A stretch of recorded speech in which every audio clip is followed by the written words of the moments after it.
Waste CM Revanth అబద్ధాల హామీలు ఇచ్చి మోసం చేశాడు కాబట్టి మన ఓటు మనకిచ్చి రాజీనామా చేయమనండి. ఎట్లా తీసుకొచ్చుకుందాం మరి?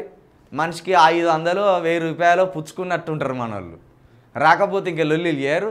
పక్కింటి వాళ్ళకి ఇచ్చిపోయినాం, మేము కాంగ్రెస్ కార్యకర్తలం కాదా, మేము ఓటు ఏమనుకుంటాంలా, మా మీద గట్లనేనా? ఏ పార్టీ వచ్చినా మా ఇంటి మొఖాన చూడడు. ఏ పార్టీ వచ్చినా తీసుకుంటారు, లోపల వేసుకుంటారు. మళ్ళీ ఏమంటారు? ఏ పార్టీ వచ్చినా మా ఇంటి మొఖాన చూడరు. ఇదే మాట అంటారు, అందరు ఇదే మాట అంటారు. అందరి దగ్గర తీసుకుంటారు, అందరు ఇదే మాట అంటారు. మనం ఆయన దగ్గర నుంచి వెళ్ళి మళ్ళా సీటు గుంజుకునే అవకాశం లేదు. 5 సంవత్సరాలకు ఆయనకు అగ్రిమెంట్ రాసి అయ్యా ఇది నీ దగ్గర పెట్టుకో అని చేతిలో పెట్టి పంపేసినాం. కాబట్టి 5 సంవత్సరాల వరకు సీఎం కుర్చీనికి ఇట్లా కదిలిచ్చే మొగోడే లేడిగా. ఓటు వెనుకకు తీసుకోలేము, ఆయనను దించలేము.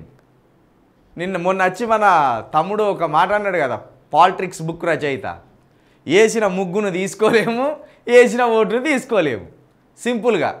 కాబట్టి గోడ మీద పిడికలేసి సాయంత్రానికి ఎండంగానే తీసుకొని పొయ్యిలో పెట్టుకొని మంచిగా వంటలు వండుకుందాం అన్నట్టు వేసిన ఓటు వెనుకకు తీసుకునే హక్కులు ఎవరికీ లేదు.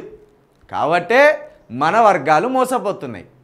మన వర్గాలు గొంతు ఇంచుకొని అంటాయి, మీ ఓటు మాకు ఇవ్వండి, మీ బాధలను మేము తీరుస్తాం, ఎస్సీ బీసీ ఎస్టీల రాజ్యం సాధిస్తాం, మీ ఓటు వేయండి అంటే ఎందుకు వేస్తాం? మనం వేయం.